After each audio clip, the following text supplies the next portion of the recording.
퇴근길 삼겹살에 소주 한 잔이 이제는 큰 결심이 필요한 선택이 됐습니다. 식당 메뉴판에 적힌 소주 7,000원이라는 숫자가 서민들의 마지막 휴식마저 뺏어가고 있습니다. 오늘은 치솟는 술값 뒤에 숨겨진 구조적 변화와 우리 지갑을 지킬 현실적인 대안을 분석합니다. 오늘은 숫자로 확인하고 구조를 풀고 마지막에 체크 3가지로 끝냅니다. 분석 시작 전에 아직 구독 안 하신 분들은 구독 버튼 하나만 눌러주시면 감사하겠습니다. 이제 식당에서 마음 편히 소주 한 병 더 달라고 외치기가 참 힘들어졌습니다. 서울 도심 일부 식당에서 소주 가격이 7,000원까지 올랐다는 소식이 들려옵니다. 불과 몇 년 전만 해도 3,000원이나 4,000원이면 충분했던 술값이 2배 가까이 뛴 겁니다. 술값 7,000원은 단순히 몇천 원이 오른 것 이상의 의미를 가집니다. 안주 하나 가격과 맞먹는 술값은 외식 자체를 아주 부담스러운 일로 만듭니다. 실제로 퇴근 후 동료들과 고기 2인분에 소주 2병만 마셔도 5만 원이 훌쩍 넘습니다. 밥값보다 술값이 더 많이 나오는 상황이 이제는 우리 주변의 흔한 현실이 된 겁니다. 이제 많은 가게는 식당에 들어가자마자 메뉴판의 주류 가격부터 확인하곤 합니다. 술값이 비싸면 아예 다른 식당으로 발길을 돌리는 경우도 현장에서는 아주 많아졌습니다. 한 병에 7,000원이라는 가격은 서민들에게 심리적 마지노선을 넘긴 숫자로 다가옵니다. 이런 현상은 주류 소비 패턴을 근본적으로 바꾸고 있습니다. 비싼 식당 술 대신 편의점이나 대형마트로 향하는 발길이 크게 늘고 있습니다. 집에서 즐기는 홈파티나 술을 직접 가져가는 콜키지 문화가 빠르게 확산되는 이유입니다. 사람들은 이제 가격 대비 가치를 철저하게 따지며 소비를 결정하기 시작했습니다. 무조건 마시고 보던 시대는 가고 효율을 찾는 시대가 온 것이나 다름없습니다. 예전에는 식당에서 술을 시키는 것이 아주 자연스러운 관습이었습니다. 하지만 이제는 그 관습을 유지하기 위해 지불해야 할 비용이 너무나 커졌습니다. 삼겹살집에서 마시는 소주 한 병 값이 마트에서 파는 소주 4병 값과 비슷해졌기 때문입니다. 이런 가격 불균형은 소비자들에게 강한 저항감을 불러일으킬 수밖에 없습니다. 결국 많은 사람이 식당에서의 술 주문을 일종의 손해로 인식하기 시작한 겁니다. 이런 변화는 단순히 돈을 아끼려는 마음을 넘어 외식의 즐거움 자체를 변화시키고 있습니다. 친구나 동료와 함께하는 즐거운 술자리가 이제는 영수증을 걱정해야 하는 자리로 변했습니다. 소주 한 잔에 털어버리던 고민이 오히려 술값 때문에 더 큰 고민으로 돌아오는 셈입니다. 우리가 알던 평범한 저녁 풍경이 고물가라는 벽에 부딪혀 서서히 허물어지고 있는 장면입니다. 지금까지 상황을 한 줄로 묶으면 서민의 술 소주가 이제는 사치품의 영역으로 들어왔다는 뜻입니다. 그렇다면 우리 지갑을 닫게 만든 이 강력한 심리적 장벽은 구체적으로 어떤 계산에서 나오는 걸까요? 그 심리적 장벽이 견고하게 세워지는 가장 큰 이유는 바로 눈에 보이는 가격의 격차 때문입니다. 식당에서 소주 한 병을 마시는 돈이면 편의점에서는 4병을 사고도 거스름돈이 남는다는 사실을 이제 누구나 알고 있습니다. 예전에는 분위기 값이라며 어느 정도 웃어넘겼던 이 차이가 이제는 도저히 무시할 수 없는 수준까지 벌어졌습니다. 7,000원이라는 가격표를 마주하는 순간 우리 뇌는 본능적으로 가성비를 계산하며 손익을 따지게 됩니다. 현장에서 만난 많은 사람들은 이제 삼겹살 가격보다 술값이 오르는 것에 훨씬 더 민감하게 반응합니다. 고기는 좋은 재료를 쓰고 인건비가 들어간다고 이해할 수 있지만 공장에서 똑같이 찍어 나오는 소주를 몇 배나 더 비싸게 주고 마시는 건 억울하다는 목소리가 큽니다. 실제로 식당을 예약하기 전에 안주 맛보다 술을 가져가도 되는지 혹은 콜키지 비용이 얼마인지를 먼저 묻는 경우가 크게 늘었습니다. 외식의 주도권이 식당의 메뉴판에서 손님의 주머니 사정으로 완전히 넘어온 셈입니다. 이런 흐름은 단순한 절약을 넘어 가게 전체의 소비 우선순위를 바꾸고 있습니다. 매달 고정적으로 나가는 식비 중에서 술값이 차지하는 비중이 커지자 사람들은 가장 먼저 외식 횟수부터 줄이기 시작했습니다. 대신 그 돈으로 마트에서 저렴한 와인을 사거나 가성비 좋은 대용량 주류를 골라 집에서 지인들과 즐기는 방식을 택합니다. 한 달 카드값 명세서를 보면 식당 결제액은 눈에 띄게 줄고 대형마트나 편의점 결제액이 늘어나는 현상이 뚜렷하게 나타납니다. 지갑에서 나가는 단돈 1,000원의 가치마저 꼼꼼하게 따지는 이 모습은 결코 인색한 것이 아닙니다. 고물가 시대를 버텨내기 위해 소비자들이 선택한 영리한 생존 전략인 겁니다. 이제는 비싼 술값을 감당하며 밖에서 마시는 것보다 내가 좋아하는 술을 합리적으로 골라 여유롭게 즐기는 것이 훨씬 가치 있는 소비라는 인식이 자리를 잡았습니다. 지출 구조의 변화는 이렇게 아주 조용하지만 강력하게 우리 저녁 일상을 뒤흔들고 있습니다. 결국 식당에서 주는 대로 마시던 수동적인 소비의 시대는 이제 정말 끝이 나고 있습니다. 내 지갑의 주권을 지키기 위해 많은 이가 스스로 정보력을 갖추고 대안을 찾는 시대가 온 것입니다. 지금까지 상황을 한 줄로 묶으면 식당 술값 7,000원이 우리 가게의 지출 구조를 송두리째 바꿔놓았다는 뜻입니다. 하지만 오랜 시간 우리 몸에 밴 습관을 바꾸는 게 과연 가격이라는 숫자 때문만일까요? 여기에는 비합리적인 지출에 대한 피로감이 임계점을 넘어섰다는 더 깊은 이유가 있습니다. 소비 관성이라는 건 참 무섭습니다. 수십 년간 우리는 식당에 앉으면 큰 고민 없이 술부터 주문해 왔습니다. 술은 당연히 식당에서 시켜야 하는 줄로만 알았습니다. 하지만 이제는 그 관성이 아주 큰 소리를 내며 깨지고 있습니다. 연말이면 부어라 마셔라 하던 풍경은 이제 박물관 유물이 됐습니다. 예전에는 안주값에 술 몇 병 더해도 기분 좋게 계산서를 받았습니다. 하지만 소주 한 병 7,000원은 차원이 다른 문제입니다. 이 돈이면 차라리 집에서 더 고급스러운 취향을 즐기겠다고 생각합니다. 이제 사람들은 식당에서 비싼 술을 시키는 것을 일종의 비효율적인 숙제처럼 느낍니다. 남의 시선보다 내 실속이 훨씬 더 중요해진 시대이기 때문입니다. 이제 시야를 식당 내부로 돌려봅니다. 과연 식당 주인들이 단순히 욕심을 부려서 가격을 올린 걸까요? 사실 현장의 사장님들도 억울한 면이 아주 많습니다. 임대료와 인건비, 그리고 식재료비까지 모든 원가가 감당하기 힘들 정도로 올랐기 때문입니다. 하지만 소비자는 그 복잡한 속사정까지 다 이해해줄 여유가 없습니다. 내가 지불하는 가치만큼의 확실한 보상이 오지 않으면 즉시 등을 돌립니다. 이런 분위기는 술을 즐기는 방식 자체를 완전히 바꿔놓았습니다. 남이 권하는 대로 마시는 독한 술 대신 내가 좋아하는 술 한 잔을 원합니다. 그래서 콜키지 프리 식당을 찾아 발품을 파는 수고로움을 마다하지 않습니다. 직접 술을 사고 식당까지 무겁게 들고 가는 과정이 오히려 즐거운 의식이 됩니다. 불필요한 지출은 줄이고 나만의 만족도는 극대화하는 새로운 흐름입니다.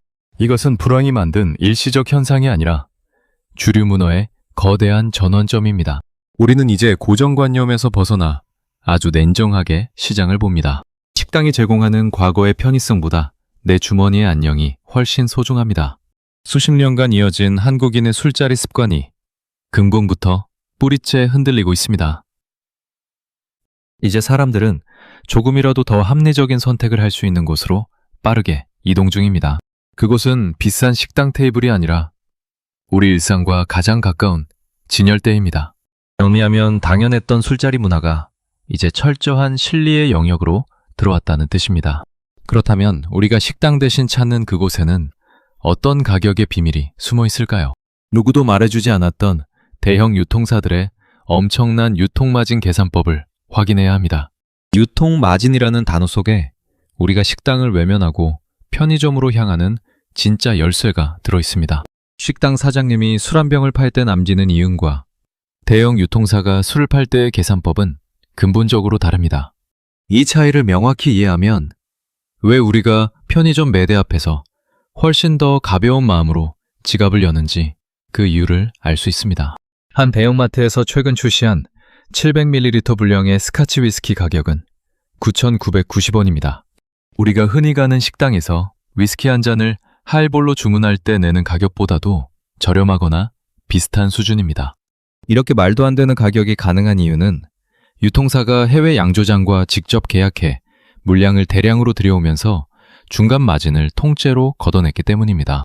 실제로 킴스클럽 강남점에서는 이 제품의 물량 80%가 순식간에 동날 정도로 반응이 뜨거웠습니다. 유통업계는 단순히 가격만 낮춘 것이 아니라 아주 치밀하고 영미한 생존 전략을 설계했습니다. 최근 한 유명 편의점의 집계에 따르면 미니 와인 매출은 지난해 같은 기간보다 15%, 미니 양주 매출은 10%나 훌쩍 올랐습니다. 유통사는 술 자체에서 큰 이윤을 남기기보다는 술을 일종의 미끼 상품으로 활용하고 있습니다. 술을 사러 매장에 들어온 손님이 자연스럽게 치즈나 냉동 안주 또는 간편식을 함께 장바구니에 담으면서 전체 매출을 끌어올리는 연결 구조를 만든 겁니다. 우리가 싼 술에 환호하며 편의점을 찾는 동안 유통사는 이미 우리 저녁 밥상 전체의 점유율을 장악하고 있었던 셈입니다. 즉 이들은 개별 품목의 마진을 포기하는 대신 소비자의 방문 횟수와 체류 시간을 사는 방식을 선택했습니다. 이것이 식당이 도저히 따라갈 수 없는 유통 대기업만의 거대한 규모의 경제입니다. 이제 숫자로만 확인하겠습니다. 식당에서 소주 한 병을 마실 때 지불하는 7,000원은 원가와 세금, 그리고 임대료와 인건비가 복잡하게 섞인 비용입니다. 반면 마트에서 사는 9,990원짜리 위스키는 오직 제품 그 자체의 가치에 집중된 가격입니다. 소비자는 이제 본능적으로 매가 지불하는 돈이 인건비로 나가는지 아니면 실제 제품의 가치로 돌아오는지 구분하기 시작했습니다. 이게 현재 위치입니다. 지금까지를 한 줄로 줄이면 고물가 시대의 주류 시장의 주도권이 식당에서 대형 유통사로 완전히 넘어갔다는 겁니다. 결국 식당은 서비스와 인건비를 술값에 녹여내야 하는 한계에 부딪혔고 유통사는 오직 효율적인 물량 공급으로 승기를 잡았습니다. 정리하면 우리가 지불하는 술값이 이제는 단순한 음료의 대가를 넘어 유통구조의 효율성을 따지는 지표가 됐다는 뜻입니다. 하지만 단순히 싼 것만 찾는다고 해서 이 거대한 흐름을 다 설명할 수는 없습니다. 이제 가격표 뒤에 숨겨진 더 깊은 심리인 경험 가치에 대해 질문을 던져야 할 때입니다. 경험 가치라는 말 속에는 단순히 아끼는 것을 넘어선 우리들의 자존심이 들어 있습니다. 우리가 식당 소주 대신 편의점 미니 위스키를 고르는 건 돈이 없어서가 아닙니다. 같은 돈으로 훨씬 더 높은 수준의 시간을 보내겠다는 선언과도 같습니다. 술 한 잔을 마셔도 매 취향에 맞는 것을 고르겠다는 의지가 담긴 겁니다. 롯데마트가 4,900원대에 선보인 초가성비 와인에 소비자들이 열광하는 이유도 바로 여기에 있습니다. 예전에는 비싼 술이 좋은 술이라는 인식이 강했지만 이제는 내 입맛에 맞는 술이 가장 좋은 술입니다. 식당에서 7,000원짜리 소주를 시키는 대신 10,000원짜리 위스키를 사서 집으로 가는 건 소비의 수준이 낮아진 게 아닙니다. 오히려 더 고급화된 취향을 실속 있게 즐기는 업그레이드에 가깝습니다. 실제로 이마트의 데이터를 보면 3만원에서 5만원대 중저가 와인 매출이 무려 32.5%나 급증했습니다. 이것이 바로 요즘 소비자들이 말하는 진정한 가성비의 본질입니다. 소비 트렌드 분석가들은 이에 대해 과거 고가의 이미지가 강했던 와인과 위스키가 소용량 저가 제품으로 시장에 나오면서 대중들의 심리적 장벽을 크게 허물었다고 진단합니다. 경제적 부담은 획기적으로 낮추면서 소비의 접근성을 대폭 넓힌 결과라는 뜻입니다. 취하기 위해 마시던 문화가 즐기기 위해 마시는 문화로 이동하면서 주류 산업의 판도가 완전히 바뀌고 있는 겁니다. 결론부터 말하면 지금의 변화는 가난해서가 아니라 더 영리해졌기 때문에 일어나는 현상입니다. 우리는 이제 술을 취하기 위해 마시는 음료가 아니라 나의 안목을 증명하는 도구로 바라봅니다. 내가 고른 술 한 병이 나의 안목을 말해주고 그 시간을 특별하게 만들어준다고 믿습니다. 이 과정에서 얻는 만족감은 식당 소주 한 병으로는 도저히 채울 수 없는 영역입니다. 이제 우리는 가격표의 숫자보다 그 안에 담긴 진짜 가치를 먼저 봅니다. 비싼 가격에 억눌려 마지못해 시키던 관행을 거부하고 스스로 행복해지는 길을 택한 겁니다. 이것은 우리 삶의 질을 높이는 아주 현명한 선택이자 고물가 시대를 이겨내는 지혜로운 삶의 방식입니다. 결국 핵심은 내가 지불한 돈이 아깝지 않도록 최고의 만족을 찾아내는 과정에 있습니다. 그런데 이렇게 똑똑해진 소비자들이 늘어날수록 식당들은 점점 더 코너로 몰리고 있습니다. 사장님들이 술값을 올릴 수밖에 없는 근본적인 배경에는 우리가 미처 보지 못한 거대한 공급망 압박이 존재합니다. 단순히 소주 한 병 7,000원이라는 가격이 사장님의 욕심에서 나온 게 아니라는 뜻입니다. 우선 식당을 둘러싼 연쇄적인 도미노 현상을 짚어봐야 합니다. 인건비와 임대료, 그리고 식재료비가 동시에 치솟으면서 식당의 고정비 부담이 임계점에 도달했습니다. 이 부담을 이기지 못해 술값을 올리면 결국 가격에 민감한 손님들이 가장 먼저 식당을 외면하게 됩니다. 손님이 줄어드니 식당의 전체 매출은 꺾이고 이는 다시 주류 도매상과 식자재 업체의 줄대금이 밀리는 연쇄적인 타격으로 이어지는 구조입니다.